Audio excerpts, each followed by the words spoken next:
Round 20 results. It was a pretty strange week for me. There's a few little heroes out there that picked up 60s and 70s that were very unexpected this week that kind of saved my week.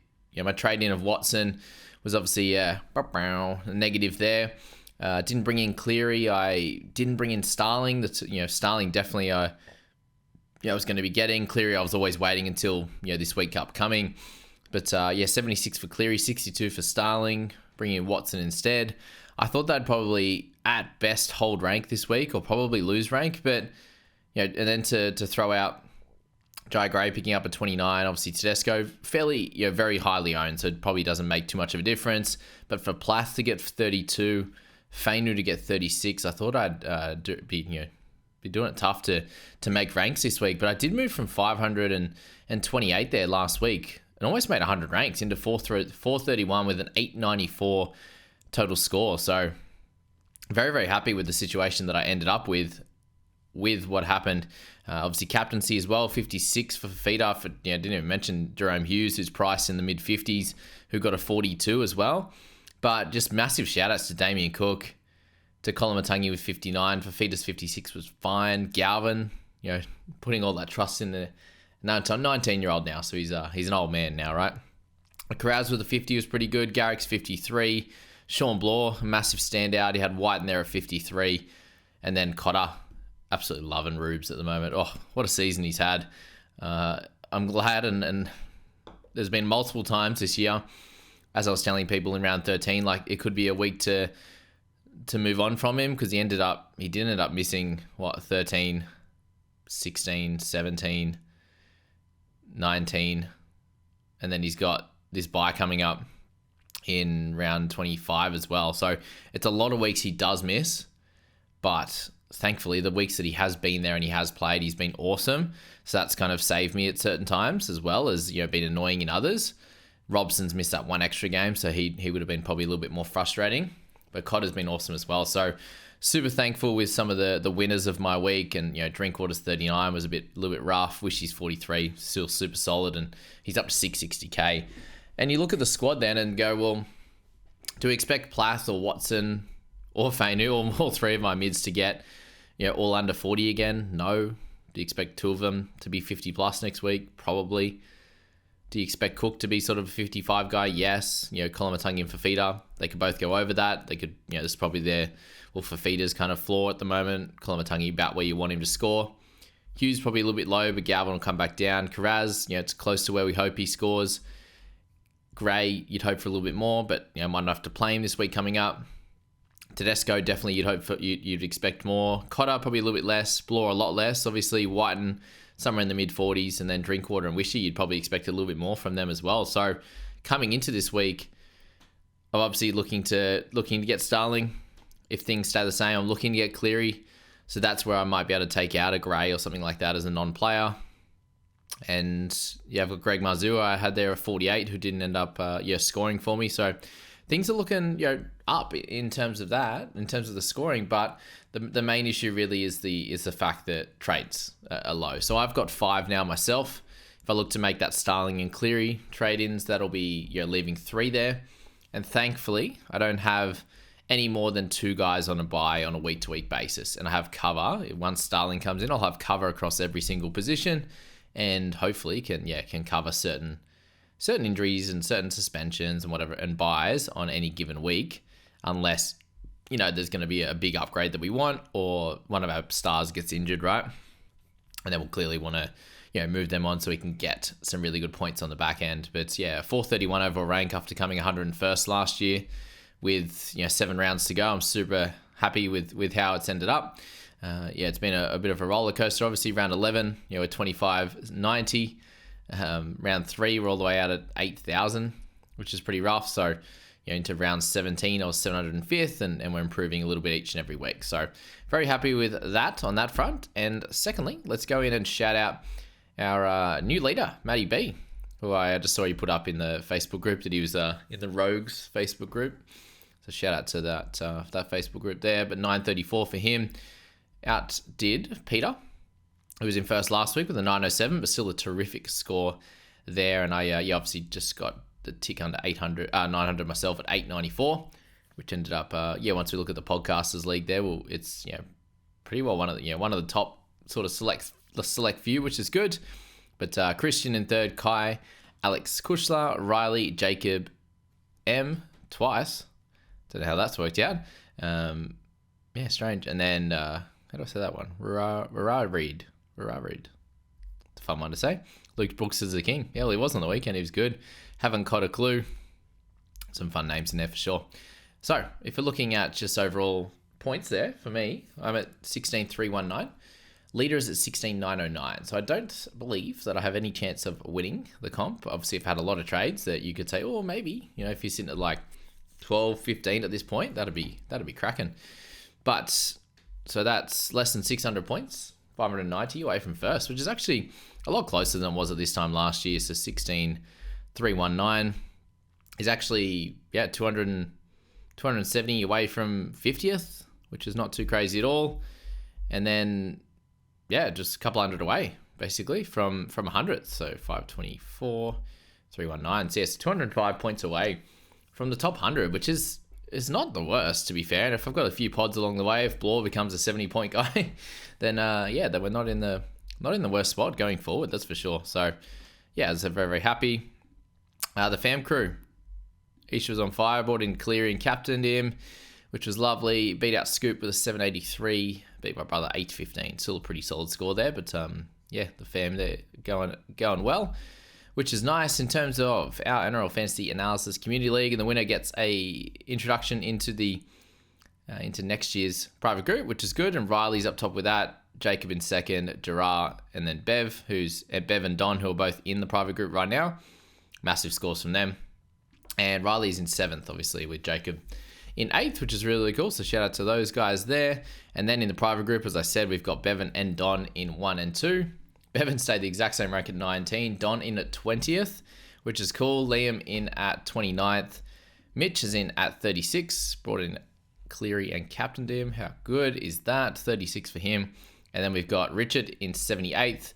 And then Max in 84th. So, it wasn't his favourite week of the year, 851, but still ended up not too shabby there. So we've got 6 guys out of 200 in the top 100 there, which is very, very cool. Hayden, Nikki, John, and David in the top 10. I'm in there at 15th, so I'm getting there slowly. I think I was 20th a few weeks ago, just slowly itching away there, scratching away, getting closer to that section there as well. And it is the introduction of the head-to-head knockout competition in our private group as well. So the top 3 from each of the head-to-head competitions go through into a knockout phase. So there's 21 different competitions. Top 3 from each makes 63. We've got a 64th in there, and it's knockout all the way until the winner is decided in the actual last round, which is pretty cool. So Brad, myself, and Nikki end up getting over Trev, unfortunately, on points differential there. 783 is a good points differential and definitely deserves that with the amount of points scored there.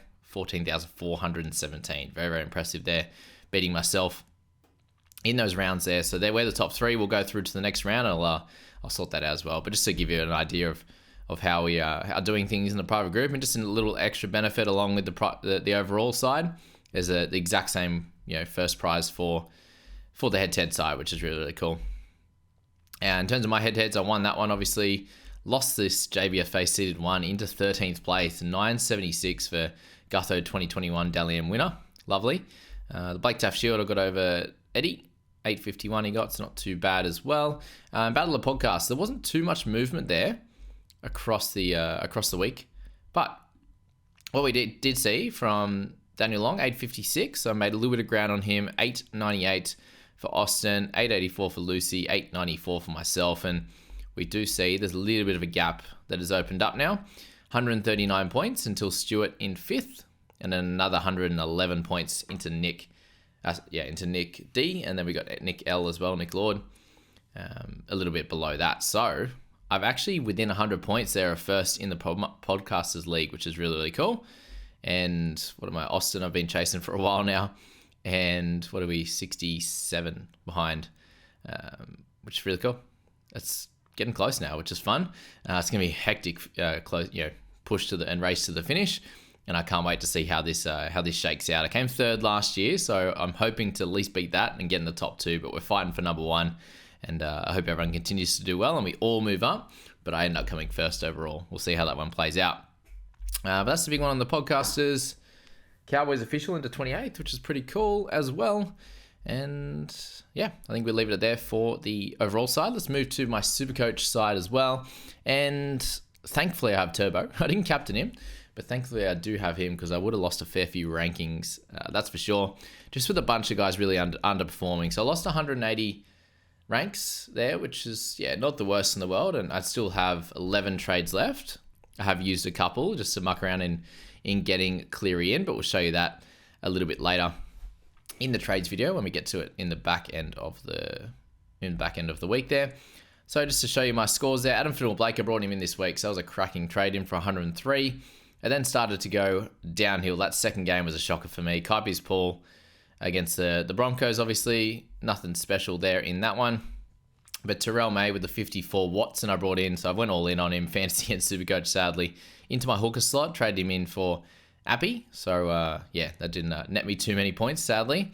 But Tedesco 33, Hughes 25 was just gross across the board there. And then Plath 39, really, really frustrating. Obviously, having him in both teams as well. Captain Fafita, as I said, had Turbo with 174. Jaden Campbell, after going really well last week, at 42. Ellie Katoa's 56 is a bit low. Ended up playing Tungo for a 58, so that was pretty good. Curran's 77, Val Holmes 44, and unfortunately played. It didn't make too much of a difference. It was Marzu or Tungo. I played Tungo over Marzu, lost 18 points, so not the end of the world there at all. And I've got Aitken still sitting there with Brown and Iro to come back into the squad next week. And Galvin's 104 was lovely. So just solid across the board with a few big scores saving me. And Fafita as captain was pretty decent, but a few tons there kept me in a decent spot. But we definitely need to sort these 30s and 40s and 20s out from some of these expensive guys. Watson, Teddy, Hughes, May obviously is 54. Campbell's up over 800k now, so he needs to score better than a 42, that's for sure. But we know that these type of players have that upside and can score really well. So hopefully that's the case going forward. We move on to the leagues, and just a big shout out, obviously, we'll go straight into the Podmasters there. And Mark, Brandon, and David absolutely crushing this week. So David had a 1,516 points. He moved from 125th into 34th in 1 week, which is a massive move. Mark moved from 14th to 4th. And then Brandon moved from 31st to 17th in one hit. So 1,405 for him, 1,425 for Mark. Some terrific scores out there.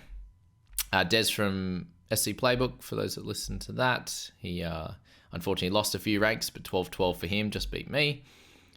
Brian, NL Physio, got 1155, so a bit of a tough one from him, closer to my score, obviously. And then you do move down to the line to myself, right next to the Viliami. A few points ahead now, almost 60 points ahead of Tim. So overtook this week, which is good. For myself anyway, not for him, but who else we got down here? We got Guru, 1156, down at 7,700. Hopefully he can continue to do what he does at the back end of seasons. And then Tim, unfortunately, into 14,400. A tough season for a lot of the guys down here. You've obviously got the Whisperer. You got Wilson. Scoop's down here somewhere, sadly. 10,070. Scoop, sort it out, big fella.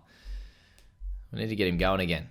How do we do this? How do we get him going again? That's the big question here. But anyway, that's that. Private group sitting there in 4th. Unfortunately, the other boys ahead of me got the leg up. So Matthew, Matt, and Johnny Dave all had good games there. And then my head-to-head squad, 1,086. I went for broke and missed, unfortunately. Just, nothing really going my way apart from Adam Finnell-Blake and I think Galvin. No turbo. That was probably the big difference there, 170 compared to other guys who owned him or captained him, which is pretty wild. We'll get into that one in a sec. I think we're coming to the end of my head-to-head tenure at Supercoach this year. But let's move to the head-to-head side on the fantasy side of things. So an 888, triple eight there was a really nice score and moved the overall rank a fair bit as well into 2393 there. We only ended up making the couple of trades, I believe, which helped out. And I've got 7 remaining, which is ideal. Could have made that extra one to get a loop or anything like that. And just, weeks got 29. I was like, do I use an extra trade just to try and beat 29? Decided against it. And obviously, trades and and cash in the bank and everything that we don't have is going to be pretty important over the next few weeks. But brought in Payne Haas, which was great. We now have him. He's going to go well the next bunch of weeks. Picked up a 53, so better than Watson. We'll take it. Captain Colin Matangi with his 59, so 3 points better than that of Fafita. Reed Marnie was a bit low with 43. Sipley with 29. Obviously Plath there as well, but had White and Garrick. Wishy. Campbell was a little bit low as well. Starling the 62, and now it's just about getting Nathan Cleary into our sides. Obviously Drinkwater 39. So just across the board, obviously had Blore as well. But just missed out on Watson with his lower score. And having Starling and having Payne Haas was all just a little bit of an extra, actually a little bit under. Oh, sorry, I forget that we ended up like 30 plus points overnight, over all the updates and stuff. But sitting there with Talangi, with Madison, Nikora and Iro coming back. Obviously Nikora's the big dog that we're excited about having returned to our side. And before we get into looking at that side and where it's at, let's just check out the head-to-head competition. So very, very sadly for our Gargarov League, I'm into 9th now. I lost 909 to 888, so well done to Gumby on that one. I won the Stragglers. I won my head-to-head 18 league, but you see here head-to-head squads in that, became 5th, unfortunately, so missed out on getting the head-to-head squad into that little series, but moved into 1st in the League of Legends. So I'm 3rd, 4th, 2nd, 4th, 5th, 2nd. So unfortunately another loss there. Cranbrook Cubs 903 versus 888. So got wins in a lot of the leagues, but the two that I really needed to get closer back into the top 8 and the top 4 in the Amateurs League 2 were the ones that I did lose in. So still a little bit of work to do, obviously, over the next week or two to get ourselves in a good spot for these finals, and then have a few trades up our sleeves to get some good wins in those leagues there. So that's kind of where we're at on that one. And as I said, with the team, if we move things around, obviously here will be helpful for us. So I definitely would prefer to play Nikora over Talangi. And then Weeks is probably going to be a trade out target. I do see Casey McLean, if you're looking at a cheapie this week and what you need, then he's going to be that guy, I think. And with Alamotti hurting himself, it looks like Casey's going to be the guy to play in the centres on that left-hand side, and he looked really, really good. So maybe an easy upgrade, downgrade to get him, and then get Cleary in could be the play. If he's named there, obviously, I don't know. I'm just guessing that that's how it's going to play out. And if it is, happy days, and we can do that ourselves in this team. And you might want to do it and have a look at that in your teams as well. We have a few guys that we could kind of muck around with. Obviously, don't know if we'd be able to do like Talangi down. Madison, could be a guy that we just use to go down. We've got Haas, we've got Nikora now that they can cover those. And then, we've already got enough outside backs. That's where Weeks would probably go at 582. Wishart, if he's actually out this week or next, then he could be a guy to look at just to use that extra cash. It might be Wishart and Weeks as a upgrade, downgrade little target. Sipley, we're probably just going to hold, but not try and play on a weekly basis, that's for sure. So he'd come out for Sipley there, and Sipley would be traded down with Starling at this point, which is cool. Yeah, pretty simple with this side at the moment. 2 trades extra than that of my overall side, so I'm jealous, that's for sure. And surprisingly getting into a good overall rank after where we were with this squad a while ago, 11,000 in round 14 into 23.93. So you can make big moves just by making good trades. It's very, very simple as that. We have 4 days until next lockout. That'll be fun. And it did take a while for lockout today. Sounds like they were having some technical issues, so we can forgive that, that's for sure. But in the head-to-head squad for Supercoach, team value is like 400k down from the overall side too. But what's wild, right, is I'm getting absolutely pummeled in these head-to-head matchups. I'm coming 2400. I was 2400th overall before this week. So it doesn't matter where you are overall. One of the guys, I think he's in like the top couple hundred overall and has missed the top, I think he's 5th or something in that 10-man head-to-head league, which is pretty wild to come that high up and be missing out by that far, unfortunately. So my trades this week, I did bring in Burton, so that was fun. But Martin's absolutely crushing it. He's right at the top in the overall leagues there, and then Leroy crushed it as well. So they're 1st and 3rd, and I'm now 13th in both of those important leagues and 5th in that public league there. So it's something that is a little bit frustrating, that's for sure, and needs to be sorted out pronto. But I do only have the 8 trades left, and yeah, we'll just go up against Martin here. They all had, I think he had Turbo, did he? No, he didn't have Turbo. He actually didn't have Turbo. He brought in Cleary though and captained him for his 105, but just across the board, he's had better players, as you'd expect. Someone that is right at the top of the overall ladder and has been doing well, has, Kolomatangi, Mazu, Grant did well. He still had like Walker and these guys that went low, but yeah, just better than my lower guys. You had Karaz in there. Cleary's 105 was helpful, and Fafita and the like there. So bit of a rough one for myself. Lots of 30s and 40s. Copius Paul, Teddy, Hughes, Plath, Holmes, Reed Marty's 25 was rough. Dom Young was solid. Burton, trade-in was good. 75, had low ones on the bench. So there's not much else I could have done there in the sit v start category. So just no Turbo was kind of the big difference between this side and my overall side. And yeah, we'll just be going nuts on the trades again, obviously to try and get a Cleary in or something like that. I haven't even had a look at yet, but 334 in the bank. We're prepping for him to come in, and it's likely to be for, I'd say it has to be for Dylan Brown at this point, to be able to get Cleary in, and that'll be it's an easy straight swap, obviously, and then I can do an upgrade in another position as well, just to keep things on the right track. And obviously Gray needs to be upgraded at some point. Will Price in there as well, could be mucked around with. Brought in Watson in this team too. It just was a bit of a rough one this week, and have Plath that could be upgraded, Copies Paul, these types of guys as well. So that's where we're at on all the sides this week, guys. Let me know how you went in Fantasy and Supercoach in the comments. Love to hear from you down there. Thank you so much for watching these videos or listening on the pod, and we'll catch you in the next bunch of videos.